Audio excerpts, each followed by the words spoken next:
Welcome to the third module of the course, where we're going to zoom in on the notion of IS design theory. The relation between design work and theory and theoretical approaches go way back, and there are quite a number of different ways of understanding this relationship between design and theory. Perhaps the most common approach is to address the complexity of software development with an engineering approach, identifying the various interrelated processes and creating models and theoretical frameworks for how work with these processes can and should be done. A partly different approach is to focus on the involvement of end users. For instance, this has been labeled user-centered design or participatory design. And in this context, theories and frameworks relate more to the way expert and software specialists can interrelate and interact with the practitioners and the end users that is finally ending up using the system. A third, perhaps somewhat Scandinavian approach to creating theory in relation to design is the one where it's not perceived so much as an engineering process, but rather as a creative or artistic process. And important contributions within this field has been made, for instance, by Stolterman and Ehn. What happened then in the 90s when the internet kind of exploded in the late 90s was that many people started creating innovative artifacts and systems that were designed to actually evolve and radically change the context in which it was implemented. In this area, the notion of designing software also broadened from a prior, more organizational-centered perspective to make ways into all possible spheres of everyday life, such as leisure time, school, healthcare, anything. This is very well described in a book called The Planet Internet from '99, which can be purchased online if you want to read up more on this. What happened in this period in the 90s was kind of losing the link between design and theory. Design in itself become less in focus.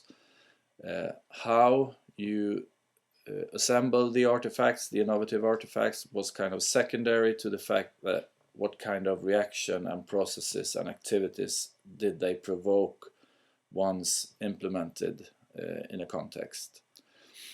And many people interested in design found that this was problematic in many ways, since it made the design process in itself kind of atheoretical or non-theoretical.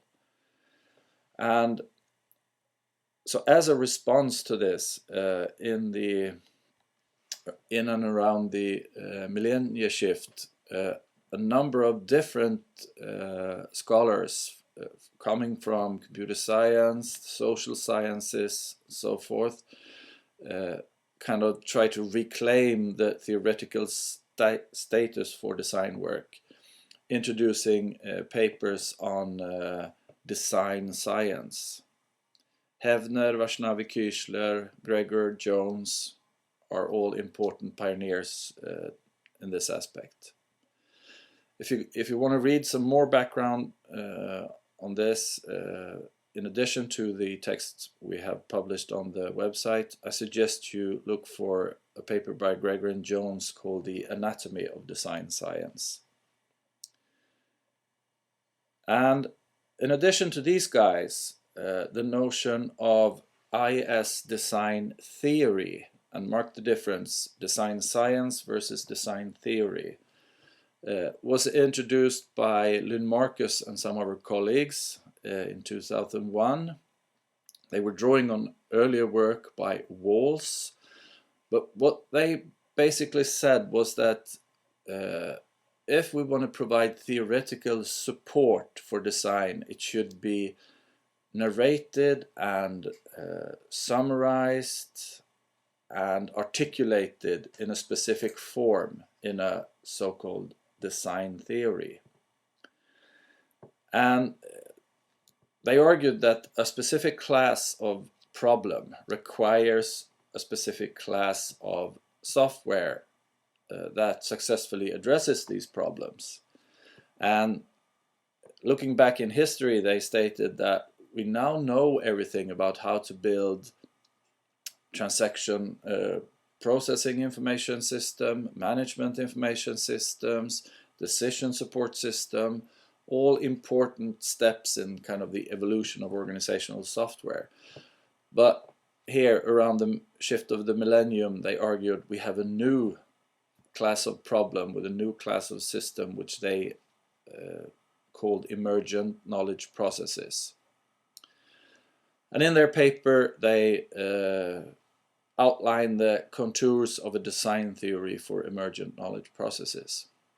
In the readings for this course, you have the doctoral dissertation of Christian Hardless from 2005, who actually picks up on these kind of general ideas and moves them into the realm of workplace learning. So what he does is showing how IS design theory could be developed in the context of competence development systems. And to show you this in a graph, it would be looking something like this. You have a certain class of problems.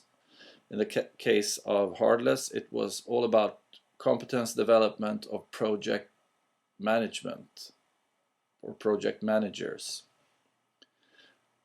And this can be a problem that is identified of course, in a number of different contexts.